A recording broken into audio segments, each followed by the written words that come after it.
Humayun. Assalamu Go ahead. alaikum. Go ahead. Humayun Majid, do you have a question? Yes, sir. Assalamu alaikum, sir. Ji walaikum salam. I am basically from Kashmir, and I think first time I have joined this Al-Mawrid, Canada, and I don't know what I think topic about which you have kept today. I think about Quran.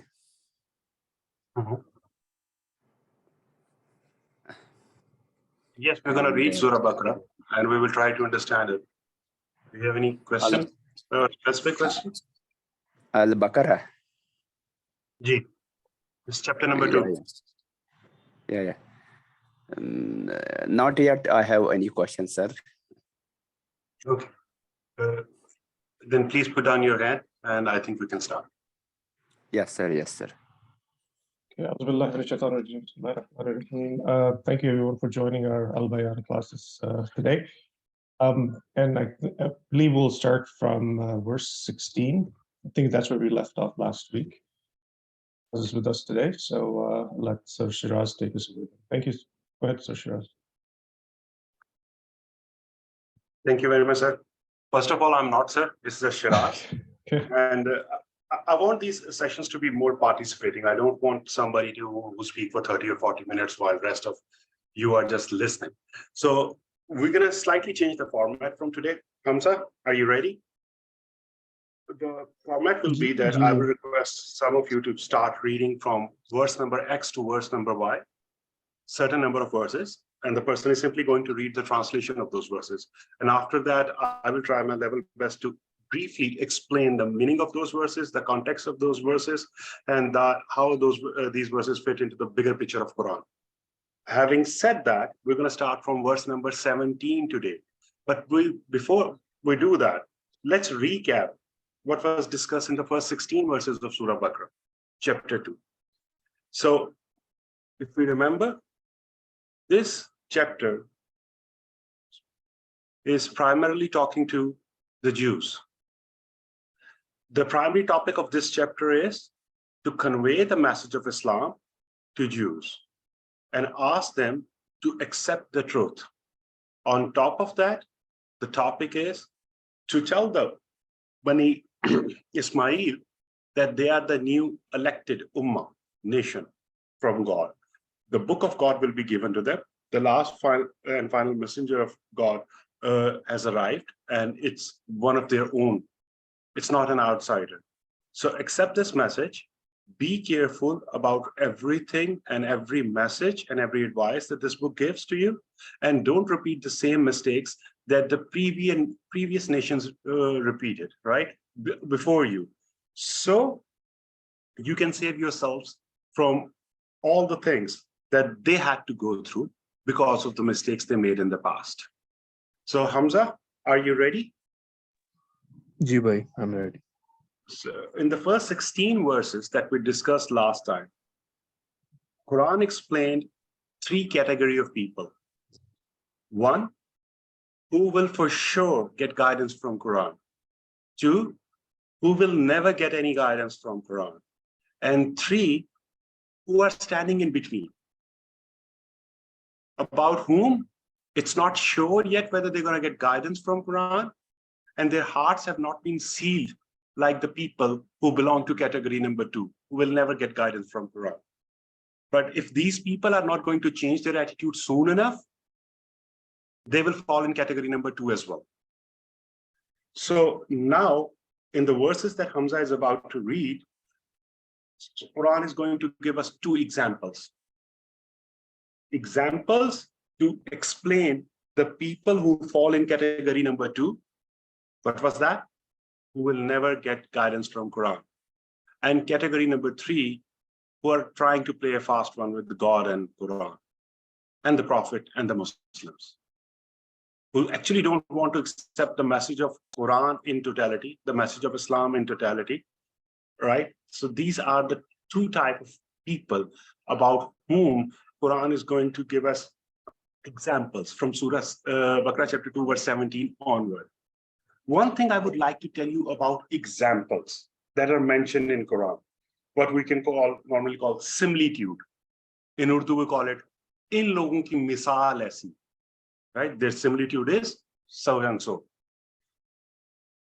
Whenever you read an example or something that has been compared with something else, don't try to match the two situations word to word. Read the example, focus on the gist of that example. जब कोई मिसाल तमसील बयान की जाती है तो उस मिसाल और तमसील की बिगर पिक्चर उठाएं. Focus on the bigger picture. And this is not an advice that's coming from me. Maulana Amin Ahsan Islahi Rahmatullah Alayh has mentioned it in its commentary. And you will find the similar message given by Javed Ahmed Ghamidi as well, and other scholars of Islam as well. Because examples का purpose ये नहीं होता कि जिस चीज की मिसाल बयान की जा रही है, something that these examples are comparing themselves with, or they are reflecting a certain, aspect of some people. उनकी word to word similarity हो इस example के साथ. ये जरूरी नहीं होता in any language. लेकिन क्या चीज is the most relevant thing? The bigger picture. So Hamza, go ahead, please read for us verse number 17 and 18. Is my voice clear? Yes. Okay. Bismillah ar-Rahman ar-Rahim. From the verse 17, their example is similar to that person who kindled a large fire. Then when the fire lighted his surroundings, God took away the light for those whom the fire had been kindled, and left them in darkness such that they cannot see anything, deaf, dumb, and blind, hence they shall now never return. Or is such that Stop. it is raining. Stop. Verse numbers 17 and 18 are example of which category? Category number 2. Who are those? Quran mentioned about them in which verses? 6 and 7. Let's compare them. So I'm going to read verse 6 and 7, and you have read verse 17 and 18. Let's read what the Quran said, and we read these verses earlier as well. Indeed, those who disbelieve, or you can put it in this way, indeed, those people who have decided to disbelieve. It includes both categories, both type of people who are rejecting the message of truth, the message of Quran, knowingly, after knowing it, that it's the truth. Not simply out of ignorance, not simply out of lack of knowledge, not because they don't understand the message of Islam. They actually understand what the message is. And they know it in their heart that it's the truth. But they have decided never to accept this message. Okay? What about these people? It is all the same for them. Whether you warn them or you do not warn them, they will not believe. Quran is here talking to Prophet Muhammad, peace be upon him. Doesn't matter, oh beloved Prophet, how much effort you're going to put. These people are never going to believe. Why? Is it because the message is not clear to them? No, the message is absolutely clear to them. But they have made their decision. And their decision is what? Not to accept the message of Islam. So how you can guide somebody who don't want to be guided? The next verse says, Allah has set a seal upon their hearts and upon their hearing, and over their vision is a veil, and for them is a great punishment. These are the 3 primary tools that are explained in academia. Adab ki kitabon mein bhi, right? Inko isi tarah hi bayan kiya jata hai. Your eyes, you see something and then you realize something. You hear something and then you realize something. Yeah, your heart is a representative of what? Your conscious. Aapka zamir. Aap किसी चीज पे गौर करते हैं, you think over something, you ponder over something, और फिर आपका अपना conscious, it pushes you towards the truth. So if you have already decided not to use these tools these blessings of God, your ears, your eyes, your heart, which is a representative of what? Your consciousness. If you have decided that you're not going to believe in the truth, then, okay, nobody's forcing you. We have free will in this world. You won't believe in the truth. You will get what you're asking for. So now these people, which are explained in verse number 6 and 7, Quran has given an example of these people in verse number 17 and 18. Hamza, now slowly reread verse 17 and 18. Bismillah ar-Rahman ar-Rahim. Their example is similar to that person who kindled a large fire. Then when the fire lighted his surroundings, God took away the light for those whom the fire has been kindled and left Stop them here. in darkness. Stop. Now think over this. Suppose that all four of us, or five, all four of, how many are we in this meeting? 5. All 5 of us are standing in the middle of nowhere. It's dark everywhere. We can't see anything. And somebody comes along and that person kindles a light. It's a blessing for us because now we can see our surroundings. Now we have a chance to walk out of that place, right? Because it was beforehand, it was entirely dark. We couldn't see. So there was no chance that we can get ourselves out of that place or out of that situation. But now, as a blessing, Allah sent somebody who kindled a fire among us. Now, in the light, in that light, which is coming from that fire, through that light, we can find our way out of that situation. But what happens, supposedly, that when that person kindles the fire, all of us goes blind or out of nowhere, all of a sudden. What will happen then? Can that light help us? Surely it cannot. But it's not the fault of the light. It's not the fault of the fire. The fire is doing its job. It's providing us light. But how can fire show the pathway, the light show the pathway to somebody who is what? Blind. Now, how is this example related to people mentioned in category number 2? God sent Prophet Muhammad. God gave him Quran. Quran showed everybody the light. Here, light means what?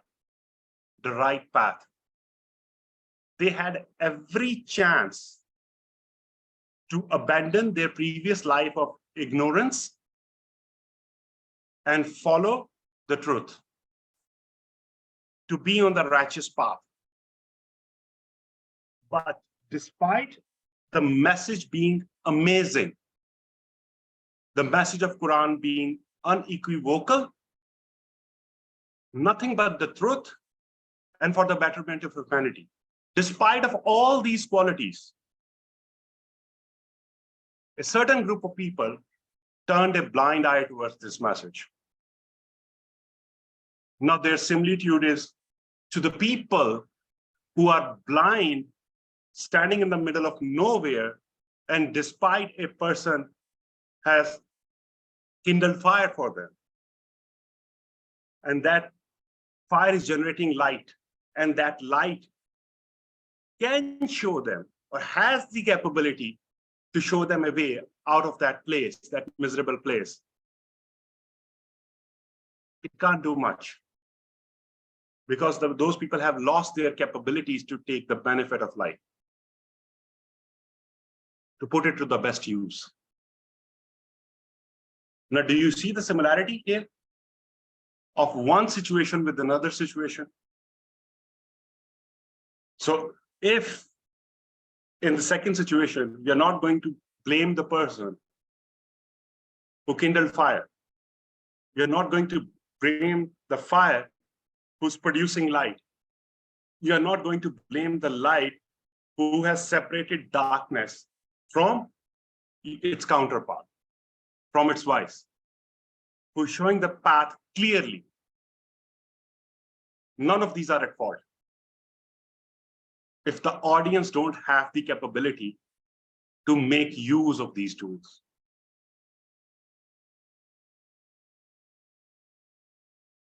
That's where verse 18 says, deaf, dumb, and blind. So they will not return. Return to what? The right path. Were they physically deaf, dumb, and blind? No. They were deaf, dumb, and blind towards the truth. They know the truth, but they are not going to use their tongues to speak the truth. They hear the truth, but they act as if they have never heard it. And they turn a blind eye towards the reality, towards the truth. These verses talking about their overall attitude. So here you can see the verse 17 and 18 are speaking about the people who were discussed in verse number 6 and 7, who deliberately decided to turn a blind eye towards the message of God. Go ahead, Hamza. Read from verse 19 onward. Bismillah ar-Rahman ar-Rahim. Or is such that it is raining from the sky, in it are dark clouds and thunder and lightning also. From the fear of death, because of lightning, they are trying to insert their fingers in their ears, whereas God has encompassed such rejectors from all sides. The lightning all but snatches away their sight.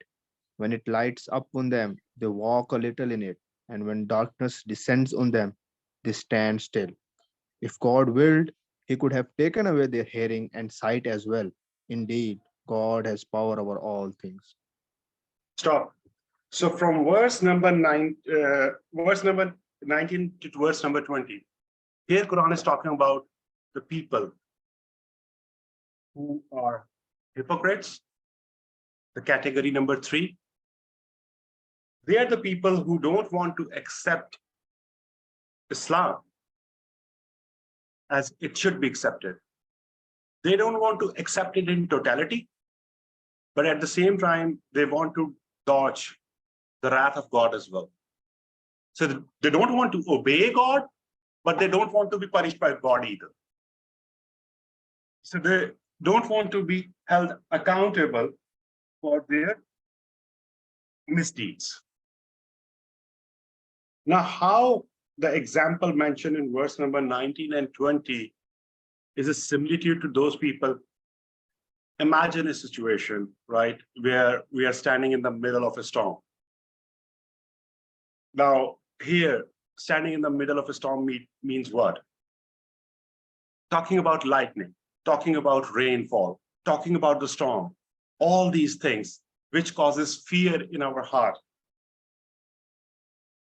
What are they representing in this example? The warnings of the Quran. Quran is telling them again and again that you cannot pull a fast one against God. He knows everything. He knows your intention. He knows what's in your heart. And soon enough, because Prophet Muhammad is a messenger of God, he's a Rasul, soon enough, his direct addresses will be punished if they reject the message of Quran. And they will be punished in the hereafter, but not only in the hereafter, they will be punished in this very world as well. So whenever Quran says this, and these are the type of people who actually knows that it's the truth. It's not that they don't understand it. It causes a fear in their heart. Just like a thunderstorm causes a fear in our heart. It's but natural. But what's their attitude towards it? When Quran is giving them these warnings, Is it having a positive effect on them? So far, the answer is no. Up till these verses were revealed, the answer is no. So Quran compared their attitude to somebody who hears a thunderstorm. It causes fear in their heart. And what they do? They cover their ears with their fingers. They try to close their ears with their fingers, as if it's really going to save them from the storm. So if a flood is coming and you see the flood coming towards you and you're going to close your eyes, is it really going to help you? If you're about to be struck with lightning and you close your eyes and you cover your ears with your hands or put your fingers in your ears, is it really going to save you? No. It's equal to ignoring the reality or denying the reality or turning a blind eye towards it. It's not going to help anybody. It's not going to change the inevitable. At the same time, these verses are saying that whenever there is light, they walk, but then comes the darkness and they stop and they don't know where to go. So it happens that when Quran gives them warning, they turn a blind eye towards it. It's not going to change the reality. And for a certain period of time, for a small period of time, right? The Quran don't say anything to these people. And they apparently, it seems to them that some of their tricks are working. So they think that, okay, we can find a way out of this situation where we don't have to believe in God and his messenger and his book, the Quran, and we will still be saved. So for some period of time, they are in this delusion where they think that things are going to work for them. But then again, Quran gives them a warning. And again, they stand still. They don't know where to go from this point onwards. So this is the dilemma that they are in. And these verses represent, verse number 19 and 20, represent the people who belong to category number 3. Now, in these verses, Quran mentions a very, very important point. He could have taken away their hearing and their sight, just like he did with the people who belong to category number 2, who have decided, they have made a firm decision that they will never accept the message of truth. So God has taken away their capability to accept the truth anymore.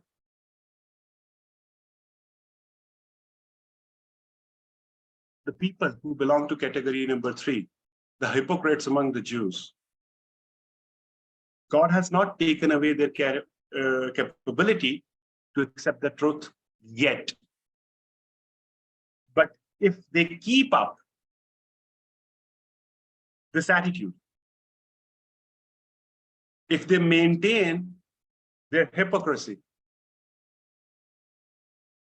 if they don't turn towards God, if they don't repent, if they don't accept the truth, sooner than later, they are going to lose their capability of accepting the truth as well.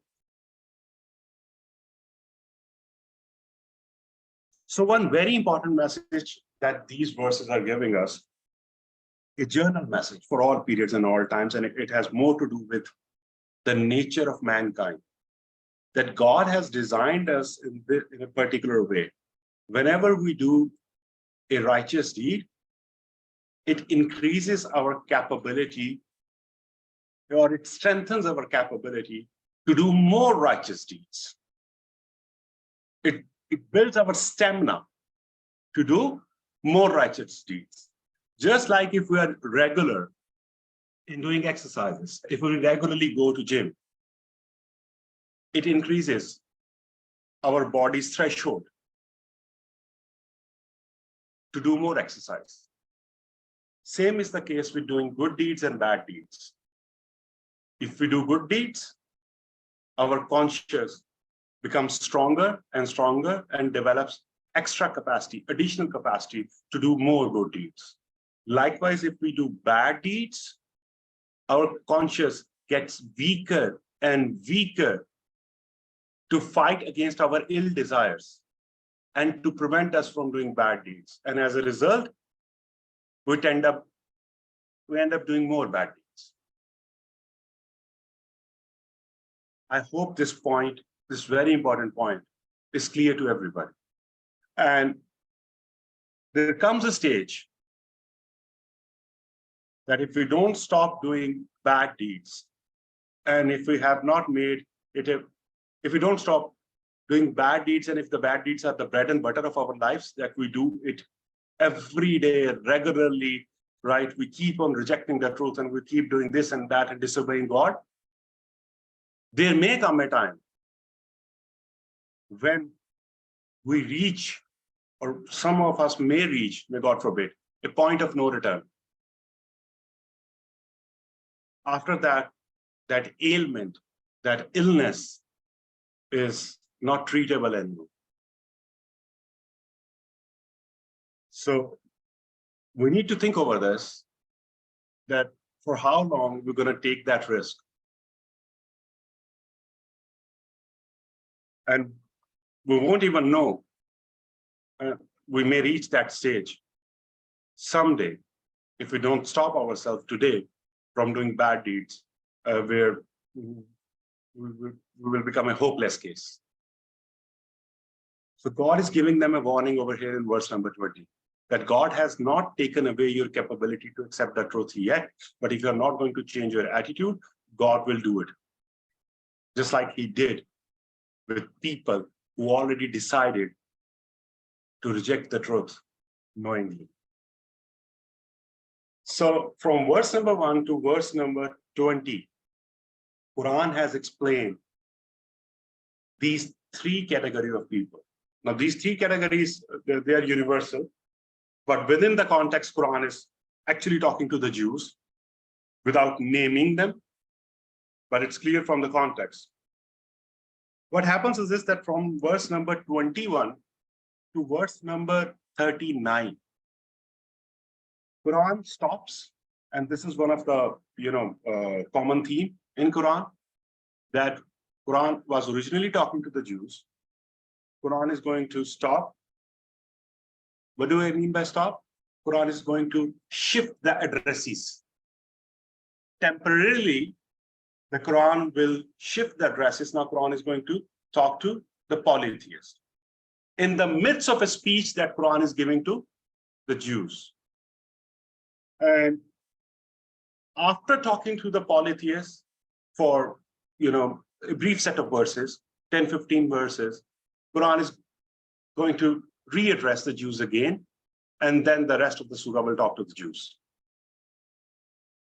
So, जिस तरह आप खुतबे सुनते हैं मस्जिदों में, या you hear speeches in real time, in real lives, a good speaker talk to the various type and kind of audiences in front of him or her.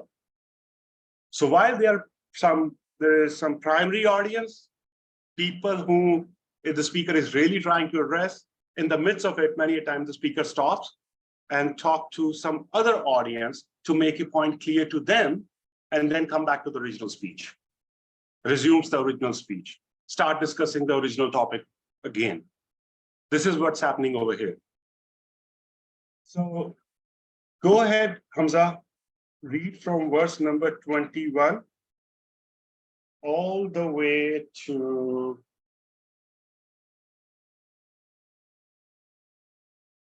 verse number 29. Verse number 21 to verse number 29. Okay. Bismillahirrahmanirrahim. O people, serve your Lord who has created you and those before you too, so that you may be secure from his punishment. He who has made the earth a flooring for you, and the sky a roof, and has sent down water from the sky, then has brought forth from it various kinds of fruits for your sustenance. So do not set up rivals with God, even though you know all this. And if you are in doubt about what we have revealed to our servant, then produce a single surah like it, and also call your leaders beside gods if you are truthful in your claim.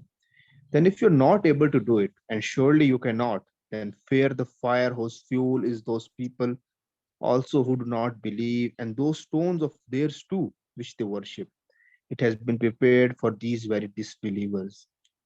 And, O Prophet, give glad tidings to those who professed faith in the book and did righteous deeds, that for them are orchards beneath which rivers would be flowing.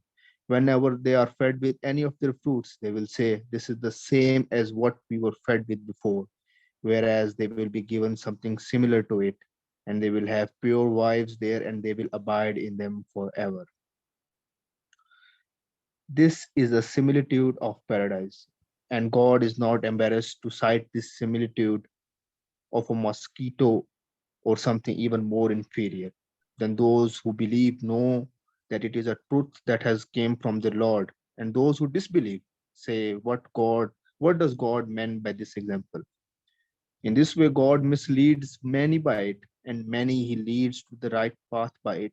And in reality, he only misleads by it the rebellious, who break God's covenant after making it, and whosoever what God has directed to join, and in this manner spread disorder in the land. It is there who are in loss. How can you deny God?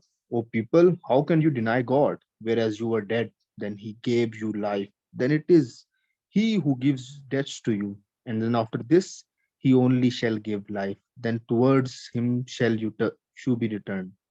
It is he who created for you all things of the earth. Then he turned to the sky and made 7 skies, and he is aware of all the things. Okay, thank you, Hamza. So now let's look into these verses in a bit more detail. Verse number 21. O mankind, worship your Lord, who created you and those before you, that you may become righteous. Okay. Why was it necessary to say who has created those before you? Any guesses? Here, Quran Because is they were talking to the worshipping, polytheist. Go ahead. Go ahead. Because what, Hamza? because they were worshipping them and considering them God too. No? So Exactly. they're Because the polytheist of Arabia, especially the people of Makkah, has given a certain status to their ancestors that was not acceptable to God. That was categorized by God as shirk. So God started the opening statement of his address to the polytheist by saying, the one true Lord who has created you also created your ancestors. Means that all of you are his creations, all of you are his servants. There is no difference between you and your ancestors as far as being the servants of God are concerned or being the creation of God is concerned. And then it says that he who made for you the earth and of course the skies. I'm not reading the complete verse. And he has provided for you food on this planet. He has given you so much. He has made this entire arrangement. The entire earth has been created in such a way so that you can live in it. It generates food for us. for our sustenance, for our it provides for us. So all of this is done by God. Why? So that you be thankful to him. You be obedient to him. You realize and recognize all that God has done for you, which is nothing but mercy. And then you act like people who realize and recognizes what God has done for them. But after all this, what you're doing is you have associated partners with God. Is that the behavior of somebody who recognizes and realizes that they are the creation of God, and God not only created them, God is managing their day-to-day life, and God has made all the arrangements for them to survive, and God has provided them with so much blessings? No, it's not. That's why the end of verse 22 says, so do not attribute to Allah equals while you know. So Quran is explicitly telling us that even the polytheists of Arabia, they were aware of all these facts. They were aware of all these facts. Verse number 22 has mentioned it explicitly. But despite of knowing all these things, they still somehow manage to invent beliefs which were nothing but shirk, associating partners with God regarding their ancestors and other creations like angels, like jinns. So verse number 23 says, and if you are in doubt about what we have sent down, of course here the Quran is talking about the Quran itself, upon our servant, Prophet Muhammad, obviously, then produce a surah like this. And you can seek help from anybody other than God. So why verse number 23 is saying about, talking about producing a surah like Quran? Obviously, they were questioning the Quran. They were not only questioning its authority, but also were questioning its source. That they were claiming that it's not a book from God. Either Prophet Muhammad, peace be upon him, may God forbid, created this book himself, or somebody else is doing the job for him. Somebody has written down this material for him.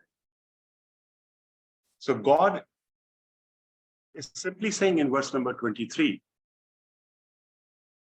that if there is any doubt in your heart, actually, we don't know that there was any doubt, but if, hypothetically speaking, there is any doubt in your heart, you have real concerns, then let's put this theory to test. Prophet Muhammad never got an official religious education.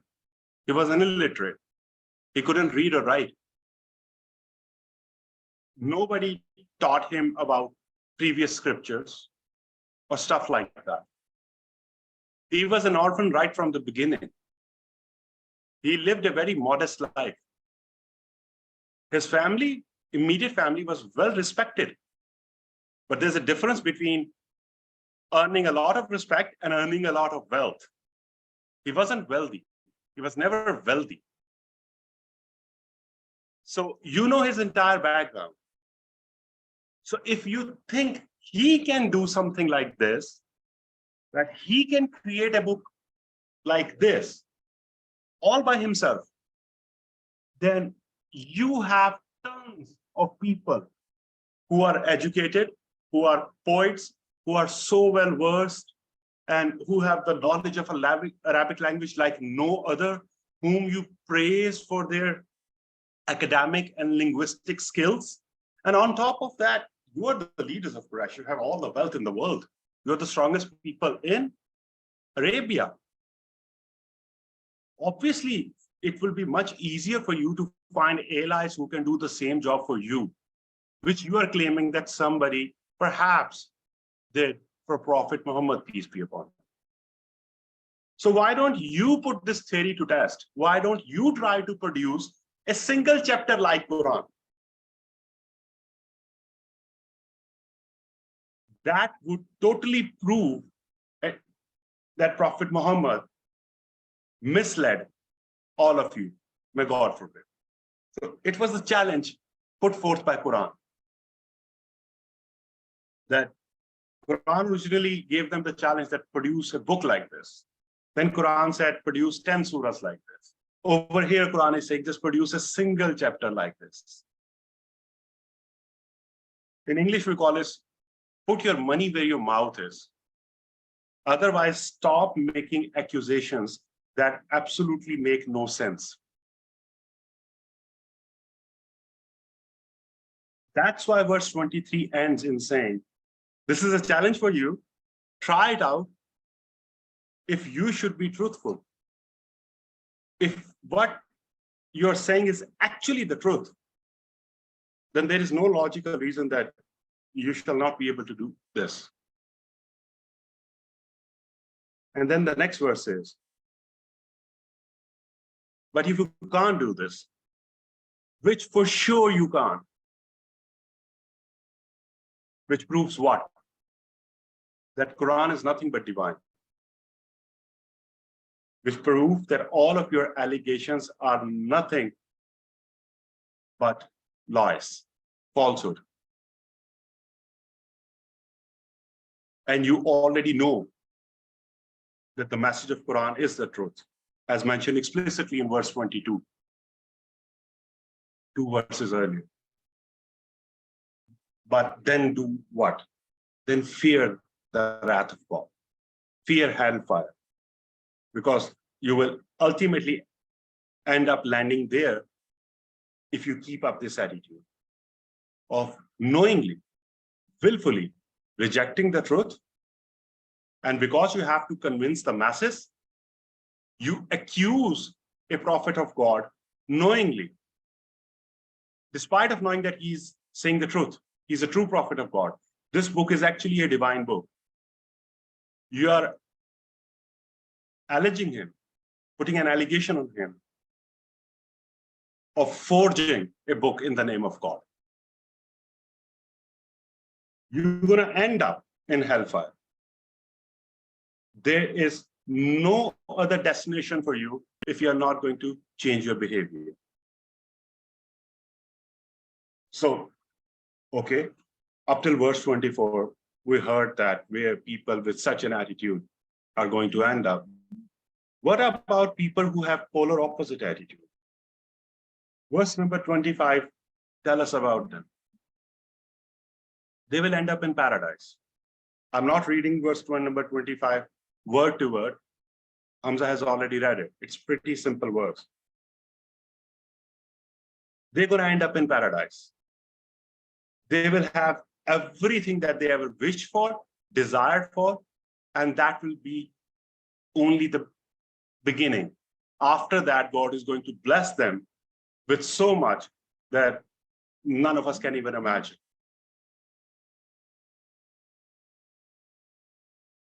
But immediately after that, verse number 26 says that Allah is not timid to present an example of mosquito or ant or something like that.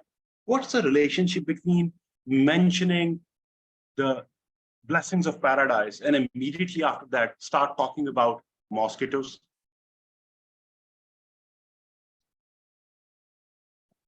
Verse number 25 is trying to explain the paradise literally or through similitude. एक मिसाल के जरिए से जन्नत को समझाने की कोशिश की जा रही है because we cannot imagine the blessings of paradise in this world because they are unheard of. Or is it really literal? Try to draw the relationship between verse 25 and verse 26. Quran tries to explain the, not tries, I'm sorry, I take that back. Quran explains paradise to us, not through a literal description of the paradise for the most part, but through comparisons and examples from this world, just to create a mental picture in our heads. And immediately after explaining paradise through the description of these worldly blessings that we are aware of, Quran immediately addresses another objection in verse 26, which is what? Verse number 26 is answering an objection, and from answer we can reverse engineer the actual objection itself. Which is what? That most probably there was an objection raised against Quran that if it's the book of God, it should be, must be the holiest book ever written. Is it really necessary in book whose stature is so high to talk about things like mosquitoes? Is it really suitable for such a holy book? Allah says in verse number 26, the gist of which is, I'm again paraphrasing, God has absolutely no problem in discussing mosquitoes or ants or spiders or even things that you consider minor than them. Unse bhi hakeem. As long as these examples of mosquitoes or spiders or ants or anything else are serving their purpose. And what's their purpose? To convey the message of truth, to convey the truth to its audience. If the audience can easily drive the truth, the actual message of God from these examples, God don't feel ashamed of mentioning an ant or a mosquito in his book. So altogether, it's yet another, for the lack of any better word, meaningless objection on Quran. So from verse number 21 up till verse number 26, what we learned so far? In verse number 23, an objection has been answered about the origin, the source of Quran. So if you think it's not from Quran, try to produce a chapter like this, if not the entire book yourself. You should be able to do it if it's humanly work. Verse number 26, if you think actually a holy book shall not talk about mosquitoes, then think over this, that what is the purpose of holy book? The purpose of holy book is to guide the mankind, guide the humanity towards the truth, to put them on the right track. So if examples of minor things can do that, then they should be part of holy.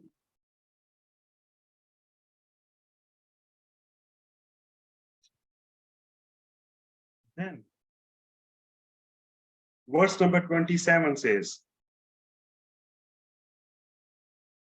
that God does not, joyfully misguide others. Because a thing comes, I thought that it's me, at least, I don't know about others, that it's okay, an example of a mosquito may make sense to Hamza, but I may find it a bit irritating, right?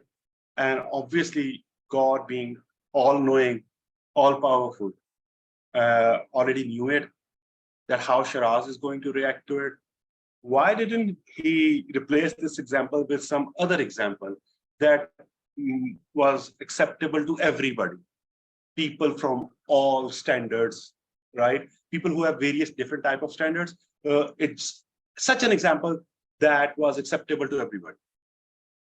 Why there are certain things mentioned in Quran that some people find irritating? And it's a very legitimate question.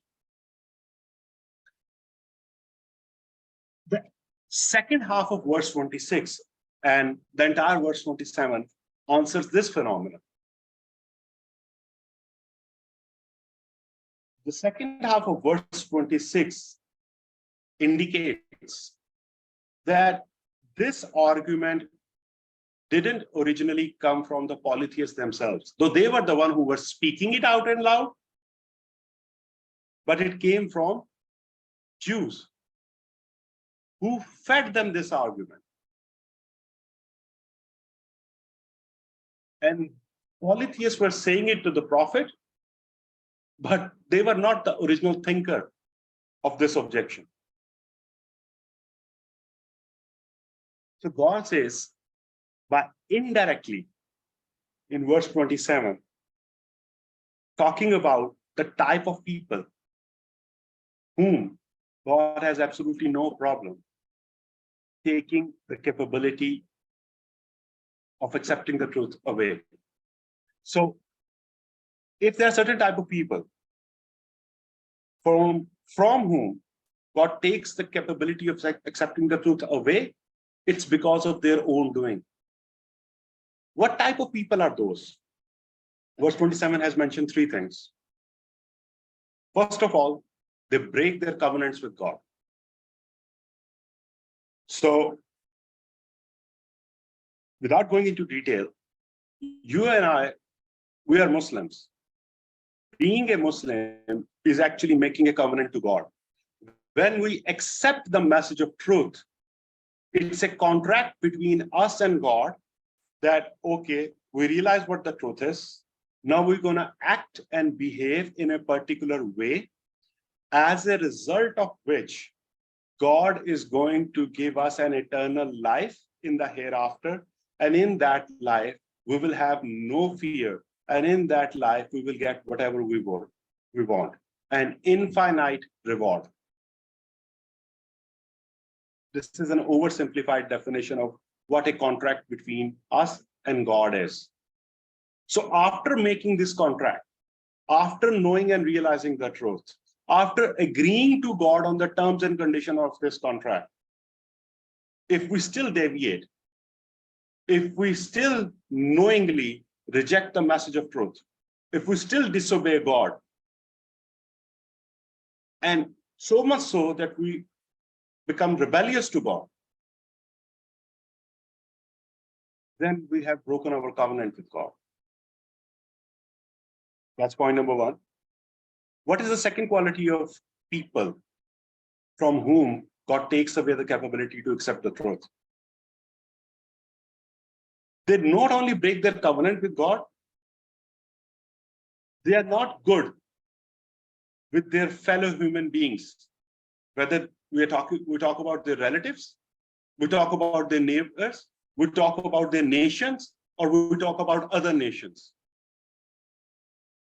These people are neither good towards God, and they are neither nor good towards mankind.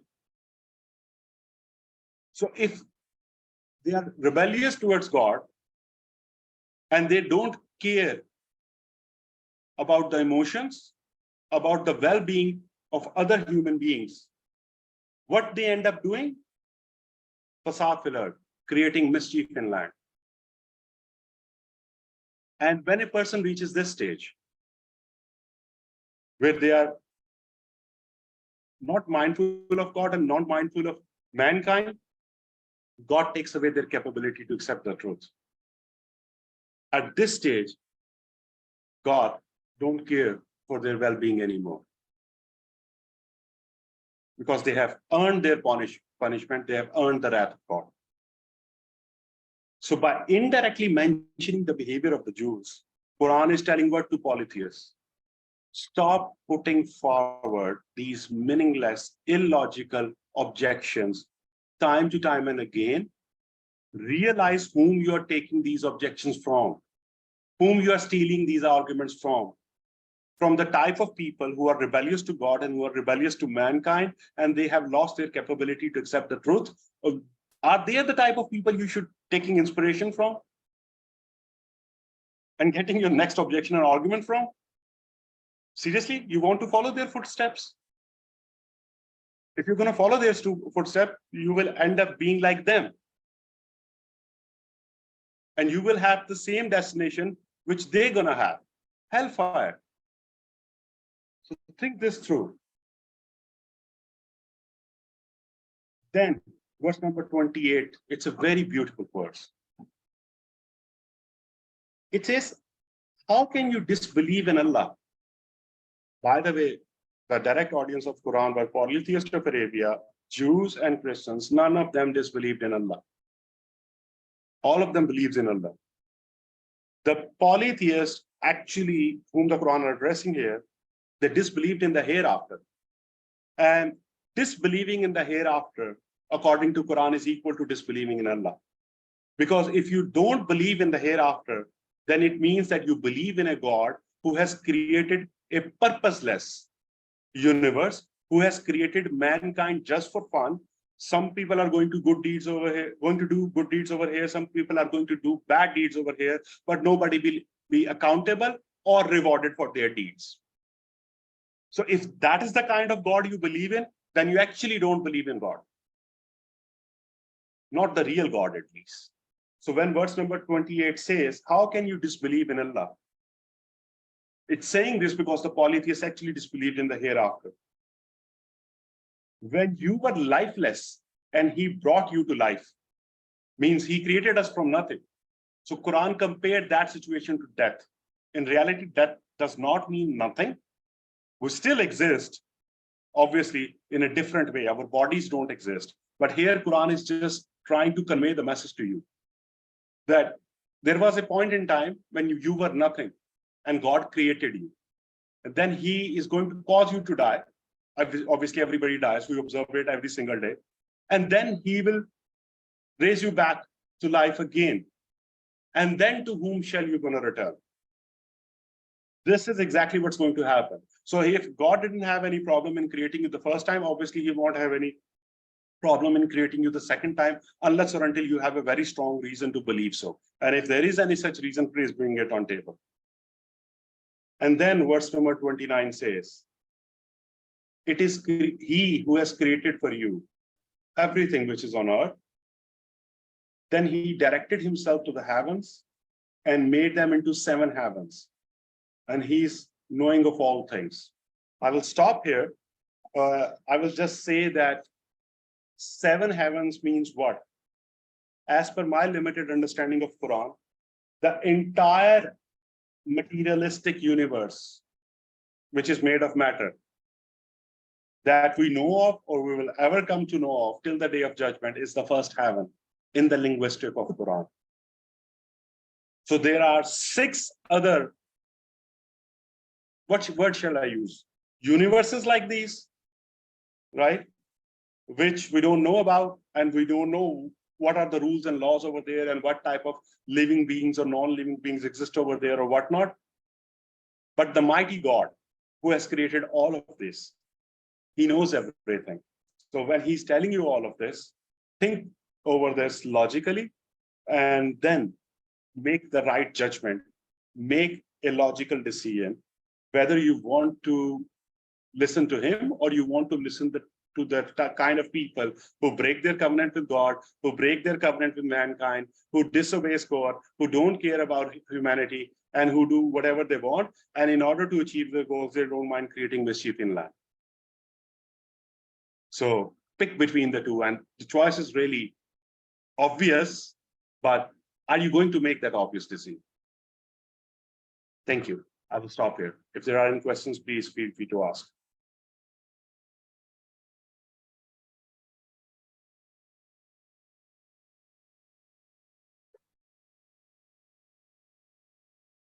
I don't think we have any questions, and I think we do have to sign off for our next session as well.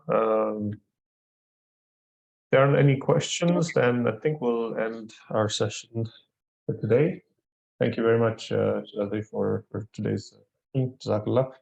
And we'll reconvene next Saturday, and we'll start from, we'll pick it up from verse 30 of Surah Al-Baqarah. Thank you so much. Thank you everyone for joining in today. Thank you.